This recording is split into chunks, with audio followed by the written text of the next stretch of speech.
दोस्तों नमस्कार। अपना जो वीकली बुलेटिन है खबर से खबरदार, इसमें मैं संदीप जोशी आप सभी लोगों का आपके अपने यूट्यूब चैनल मार्केट गुरु फाइनेंशियल ट्रेनिंग सेंटर पे सबसे पहले तो स्वागत करता हूं। इस बुलेटिन के अंदर हम आने वाले वीक में किन किन बातों पे हमें ध्यान रखना है और पिछले 2 दिनों में ऐसा क्या घटा है जिसका इम्पैक्ट आने वाले वीक में हो सकता है, इसके बारे में चर्चा करते हैं। सबसे पहले तो दोस्तों आने वाला ये जो वीक है, जैसे थंबनेल में ही मैंने मेंशन किया है, ये रिजल्ट वाला वीक है। सेकंड क्वार्टर के रिजल्ट्स हमारे सामने हैं और बहुत ही जरूरी डेटा, बहुत ही जरूरी रिजल्ट्स के बारे में हमें चर्चा करनी है। ये वीडियो दोस्तों बहुत ही अलग अलग डायमेंशंस के पॉइंट ऑफ व्यू से बहुत ही ज्यादा स्टडी वाला रहेगा। कुछ चीजें बहुत जरूरी है ध्यान में रखने आने वाले वीक के पॉइंट ऑफ व्यू से, तो एक एक करके उनका समाचार लेते हैं। सबसे पहले तो ये जो वीक है इसमें कुछ बड़े कंपनियों के रिजल्ट्स आने वाले हैं। देखिए, मैं ना जितने भी मेरे इक्विटी इन्वेस्टर्स हैं उनसे कहता हूं, मार्केट में पैसे बनाना कोई रॉकेट साइंस नहीं है। मार्केट में पैसे बनाना एक लॉजिक और कुछ हद तक फंडामेंटल स्टडीज का काम है। हमें सिर्फ ध्यान रखना है। देखिए, मैं नॉर्मली कहता हूं कि क्वार्टरली रिजल्ट्स जो होते हैं ना, वो हमारे लिए रोड मैप का काम करता है। ऐसा नहीं है कि किसी एक सेक्टर के जो रिजल्ट है वो एक ही दिन सारे के सारे रिजल्ट आ जाएंगे, नहीं। जैसे एग्जाम्पल के तौर पे हम ले लेते हैं टीसीएस के रिजल्ट्स, मतलब आईटी सेक्टर में टीसीएस के रिजल्ट्स जो अभी रिसेंटली आए। अब वो बचे वाले आईटी कंपनियों के लिए रोड मैप का काम करेंगे कि क्या प्रोबेबिलिटी है बाकी सेक्टर के कंपनीज के रिजल्ट किस तरह से रह सकते हैं। इसके ऊपर एक डिटेल मैंने वीडियो बनाया हुआ है जो कि क्वार्टरली रिजल्ट्स और स्विंग ट्रेडिंग के ऊपर है। मतलब क्वार्टरली रिजल्ट्स को स्विंग ट्रेडिंग में कन्वर्ट करते हुए कैसे हम पैसे बना सकते हैं। तो उसका डिस्क्रिप्शन में नीचे डिस्क्रिप्शन के अंदर उसका लिंक मैं दे दूंगा, आप जरूर से जरूर उसे एक बार देख लीजिए। और कुछ जरूरी बातें एक एक करके मैं इसमें जोड़ देता हूं। देखिए, अभी अगर हम रिजल्ट की बात करते हैं तो सबसे पहले तो 14 तारीख को लेते हैं। 14 अक्टूबर को अगर आप देख रहे हो तो सबसे पहले हमारे इस इंडस्ट्री के, हम कह सकते हैं दूसरा जो सबसे बड़ा दादा है, हम कह सकते हैं निफ्टी का जो दूसरा बड़ा सबसे बड़ा कंट्रीब्यूटर है, सबसे ज्यादा वेटेड एवरेज रखने वाली कंपनी रिलायंस इंडस्ट्रीज के रिजल्ट्स आएंगे। अब कुछ बातें मैं इससे रिलेटेड जोड़ देता हूं। देखिए, प्रोबेबिलिटी रिलायंस इंडस्ट्रीज की है, अगर हम थोड़ा इसका फंडामेंटल एनालिसिस समझे कितना इजी है देखिए। और मैं ना मेरे सारे दोस्तों को कह रहा हूं, जहां तक हो सके ना इक्विटी में इन्वेस्टमेंट करना शुरू करो। एक फॉर्मूला बनाओ। आप मंथली जितना इन्वेस्टमेंट करते हो स्टॉक मार्केट के अंदर, मेरे बहुत से ऐसे दोस्त हैं जो मैक्सिमम पोर्शन उनके इन्वेस्टमेंट का ऑप्शन में लेके आ रहे हैं, डेरिवेटिव्स में लेके आ रहे हैं। मैं आपसे विनती करूंगा दोस्तों, आपका जितना इन्वेस्टेबल फंड है उसके 80% इक्विटी में लेके आइए, 20% ही सिर्फ ऑप्शन में रखिए। निफ्टी, बैंक निफ्टी जो भी करना है, आप कॉल पुट उससे रिलेटेड तो डेली मैं आपके लिए एनालिसिस कर ही रहा हूं, और मैं कहूंगा 80% इक्विटी में लेके आओ। और उससे रिलेटेड एक छोटा सा मुहिम भी मैंने हाथ में लिया है। मैं डिस्क्रिप्शन के अंदर भी और टेलीग्राम के ऊपर आपको लिंक भेजूंगा। आप मेरे साथ आपका इक्विटी का अकाउंट ओपन करिए, मैं आपको उसमें बहुत सी चीजें गाइड करने वाला हूं, इक्विटी पोर्टफोलियो को कैसे बनाया जाए। तो उससे रिलेटेड बहुत सी चीजें मैं आपके लिए वहां जोड़ने वाला हूं दोस्तों। तो मेरे साथ जुड़िए, लिंक को क्लिक करके अकाउंट ओपन करिए। और लिटरली अब जिन जिन दोस्तों ने अकाउंट ओपन करके कर लिया है ऑलरेडी, वो मुझे मैसेज कर रहे हैं। दोस्तों चिंता मत करिए, मैं आपके लिए एक अच्छा वर्कशॉप रेडी कर चुका हूं। मैं रिसेंटली ही आपको उसके लिए अनाउंस करूंगा और आप बोलोगे सर जी कि हमें बहुत ही वैल्यू एडिशन और अच्छा नॉलेज मिला है। तो मेरे साथ जुड़िए, ज्यादा से ज्यादा संख्या में जुड़िए। अब देखिए, रिलायंस इंडस्ट्री की अगर हम बात करते हैं ना दोस्तों, तो कुछ बातें अभी रिसेंटली जो हुई है वही काम में आती है। एक तो सबसे पहला, गवर्नमेंट ने इनसे रिलेटेड एक बहुत ही फेवरेबल काम किया है।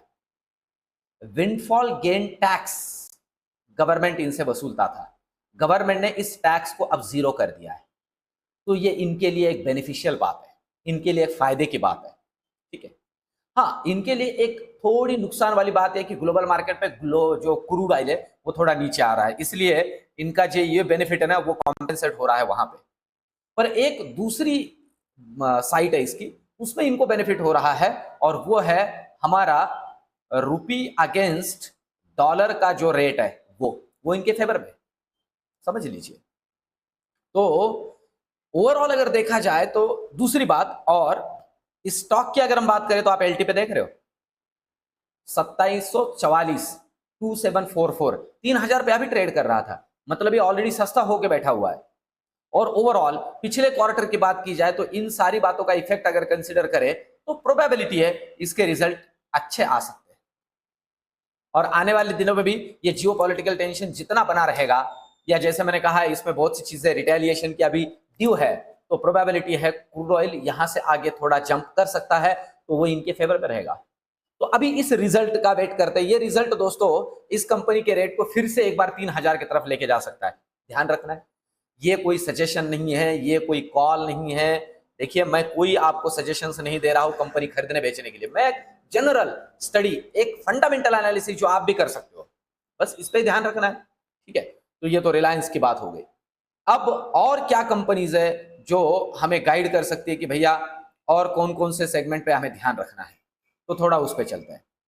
ओवरऑल अगर फिर एंजल वन का रिजल्ट है, ये बाकी बचे ब्रोकिंग वाले कंपनियों के बारे में गाइड करेगा। उसके बाद में अगर 15 तारीख की हम बात करते हैं, 15 अक्टूबर की, तो आप अगर देखोगे दोस्तों तो 15 अक्टूबर को एक रिजल्ट आ रहा है, मैं इसे मार्क कर देता हूं यहां पे, और रिजल्ट है बैंक ऑफ महाराष्ट्र। अब मैं बैंक ऑफ महाराष्ट्र क्यों बात कर रहा हूं?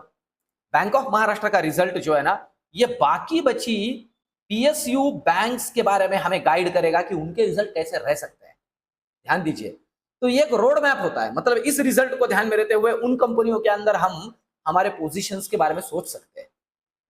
पीएसयू सेक्टर से बैंक ऑफ महाराष्ट्र का रिजल्ट, बैंक ऑफ बड़ौदा, इसके अलावा कैनरा बैंक, है ना, इन कंपनियों के बारे में, एसबीआई, इनके बारे में हमें गाइड करेगा। तो ध्यान रखना है 15 तारीख को ये रिजल्ट आ रहा है। इसके अलावा अगर हम बाकी कंपनियों की बात करते हैं जिन पे हमें ध्यान रखना जरूरी है, तो 16 अक्टूबर को, 16 अक्टूबर को, हाँ, बजाज ऑटो है जो ऑटो सेक्टर से हमें टीवीएस वगैरह जो बाकी कंपनीज है इनकी पीयर कंपनीज, उनके बारे में गाइड करेगा, इसके ऊपर हम ध्यान रख सकते हैं। इसके अलावा 17 अक्टूबर दोस्तों रिजल्ट के पॉइंट ऑफ व्यू से बहुत ही ज्यादा इंपॉर्टेंट है। सिंपल सी बात है, रिजल्ट के पॉइंट ऑफ व्यू से ज्यादा इंपॉर्टेंट इसलिए सबसे पहले आ रहा है इंफोसिस का रिजल्ट, फिर से एक बार बचे हुए आईटी कंपनियों के बारे में गाइड करेगा। उसी दिन विप्रो का रिजल्ट आ रहा है, ठीक है। और सबसे इंपॉर्टेंट, बैंकिंग से पहला रिजल्ट आएगा एक्सिस बैंक का। और दोस्तों देखिए, एक सबसे जरूरी इशू जिस पे हमें ध्यान रखना है वो है, एक तो सबसे पहला एसेट और लायबिलिटीज के अंदर जो इशू इनका सबसे इसके पहले बना था, वो क्या था? वो था डिपॉजिट्स एंड एडवांसेस। इसके ऊपर ध्यान, ये आंकड़ा बढ़ता है कि नहीं? तो मेरे पॉइंट ऑफ व्यू से ना एडवांसेस का आंकड़ा बढ़ेगा, ठीक है, पर डिपॉजिट पे ध्यान रखना ये बहुत जरूरी है। ड्यू टू म्यूचुअल फंड के अंदर इतना ज्यादा फ्लो जा रहा है ना, इनको डिपॉजिट को बहुत दिक्कत आ रही है। तो ओवरऑल एसेट लायबिलिटी का क्वालिटी और सारी चीजों के बारे में हमें अच्छे से ध्यान रखना है। अब एक्सिस का रिजल्ट, एचडीएफसी, आईसीआईसीआई, है ना, उसके अलावा बाकी जो इंडसिंड वगैरह, ये जो प्राइवेट सेक्टर बैंक्स है उनके बारे में हमें गाइड करेगा कि आगे का रोड मैप इनका क्या हो सकता है।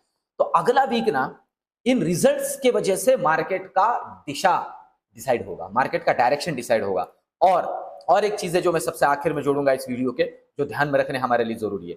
तो 17 अक्टूबर का रिजल्ट जो है ना, वो हमारे लिए एक बहुत ही जरूरी रिजल्ट है उस दिन का। इसके अलावा अगर हम देखते तो सबसे आखिरी दिन इस वीक का 18 अक्टूबर को जियो फाइनेंशियल सर्विसेज का, टीसीएस का, नहीं, टाटा कंज्यूमर प्रोडक्ट का, इनके रिजल्ट तो ठीक ठाक आने की प्रोबेबिलिटी लगी रही है।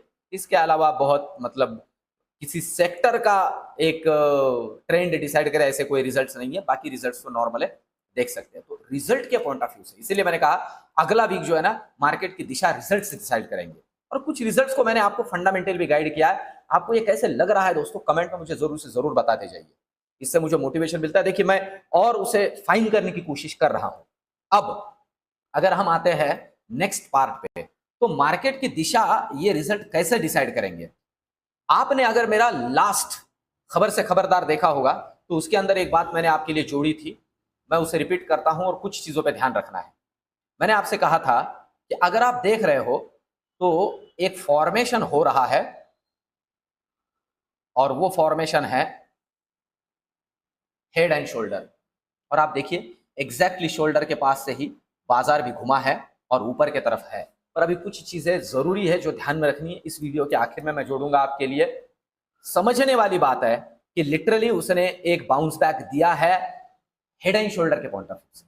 मैंने ये लास्ट वीक में जोड़ा था। अब देखिए, ग्लोबल मार्केट में जो सबसे बड़ा डर आपके मेरे लिए अभी बना हुआ है वो है इजराइल और ईरान का वॉर। ये जो वॉर की सिचुएशन है, ये अगर अभी जैसे है ऐसे ही शांत बनी रहती है तो भैया मार्केट अब इसे जितना तूल देना चाहिए नहीं देगा, और प्रोबेबिलिटी मार्केट अपनी एक दिशा पकड़ सकता है, और प्रोबेबिलिटी है कि ये मार्केट एक बॉटम बना चुका है। देखिए, जरूरी मैं फिर से कह रहा हूं, रिटेलिएशन अभी बाकी है, और बहुत से मार्केट के जानकार कह रहे हैं कि भैया अभी मार्केट का बॉटम बना नहीं है, थोड़ा ध्यान दीजिए, ये लोग इतने सस्ते में शांत नहीं बैठेंगे। इस बात को आप अच्छे से समझ लीजिए, ये लॉजिकली हम सबको पता चल रहा है, ठीक है। पर हमें ध्यान किस चीज पर रखना है, मैं आपको बताता हूं। हमें ध्यान जो रखना है वो रखना है इस चीज पे। देखिए, ये है आपके सामने सबसे जरूरी इंडिकेटर। यहां से आगे जियोपॉलिटिकल और ग्लोबल मैक्रो फैक्टर्स को ध्यान में रखते हुए मार्केट की दिशा जैसे बदलेगी, ये हमें बताएगा, ये बताएगा। और ये है, आप अगर देख रहे हो तो आपके सामने ब्रेंट क्रूड का ये चार्ट है। आप अभी देख रहे हो ये $78 के आसपास ट्रेड कर रहा है, बीच में ये 80 के ऊपर जाके आया। अब जरूरी क्या है, अगर ये इस लेवल को ब्रेक कर देता है, मतलब मैं आपको बताऊं 75 को अगर ये ब्रेक कर देता है, ये 75 ही है जहां से ये घुमा था, अब देख रहे हो ये मल्टीपल सपोर्ट का लेवल है। ये अगर इसे निकाल देता है ना दोस्तों, तो बनेगा नीचे वाला तगड़ा मूव, ठीक है। अब आप समझ लीजिए, अगर ये इसके नीचे निकलेगा तो ये मार्केट के लिए पॉजिटिव होगा, समझ रहे हो, ये मार्केट के लिए पॉजिटिव होगा, निगेटिव नहीं। क्रूड ऑयल अगर वीक हो रहा है तो मतलब जो अभी इजराइल ईरान के अंदर चल रहा है उसमें शांति बनी हुई है। अगर ये फिर से एक बार आग पकड़ लेगा और ये निकलेगा इस लेवल के ऊपर, खास करके ये लेवल के ऊपर खास करके अगर निकलेगा, मतलब आप समझ लीजिए जहां पे अभी है इसी लेवल से $79 से ये $80 की तरफ अगर फिर से एक बार निकलेगा तो ये मार्केट के लिए दोस्तों निगेटिव है, और ये मार्केट को आने वाले वीक में नीचे फिर से लेके जा सकता है। इसलिए आप देख रहे हो निफ्टी 25,000 के ऊपर टिका नहीं, कुछ तो है जो मार्केट को नीचे खींच रहा है। लास्ट वीक ने आपने देखा होगा दो बार निफ्टी ने ऊपर जाने की कोशिश की और 2 बार नीचे आया है। तो ये वही फैक्टर है जो ग्लोबल मार्केट में अभी भी डर बना हुआ है, और जो मैंने कल के वीडियो में जोड़ा था, कल भी एफआईआई ने बेचा है। तो इन सारी चीजों को हमें ध्यान में रखना है। पर अगला वीक रिजल्ट के पॉइंट ऑफ व्यू से अपने मार्केट को दिशा दे सकता है, पर सबसे जरूरी फैक्टर अगर हमारे मार्केट में मैंने जैसे लिखा है, जो जरूरी फैक्टर ध्यान में रखना है वो है ग्लोबल मार्केट में क्रूड ऑयल का रेट और इजराइल ईरान वॉर का सिचुएशन। अगर ये इस वीक में भी शांत, और मैं फिर से कहता हूं दोस्तों, जब तक इससे रिलेटेड न्यूज नहीं आती और क्रूड ऑयल आपको भागता हुआ नहीं दिखता है, तब तक अननेसेसरीली किसी के भी कहने पे आया भयानक डेटा, मार्केट में हो हाहाकार, ये गिरेगा मार्केट, ये सारी चीजें सुन के ना अपने पोजीशंस एग्रेसिवली नहीं बनाने हैं जब तक ये प्रैक्टिकली हमें दिखाता नहीं है कुछ हो रहा है। तो दोस्तों, रियल टाइम टेलीग्राम के ऊपर भी ये सारी चीजें मैं आपके लिए जोड़ता रहता ही हूं। ये मेरा वीडियो, ये एनालिसिस और ये जो सारी चीजें रियल टाइम आपके लिए जोड़ने की कोशिश कर रहा हूं, आपको कैसे लग रही है कमेंट में मुझे जरूर बताइए दोस्तों। और देखिए, रविवार के दिन सिर्फ आपके लिए समय निकाल के ये जो एफर्ट्स लेता हूं, छोटा सा रिवार्ड, वीडियो को लाइक करिए, चैनल को सब्सक्राइब करिए और कमेंट भी करिए कि आपको ये सारी चीजें कैसे लग रही है। मिलते हैं नेक्स्ट वीडियो में, धन्यवाद।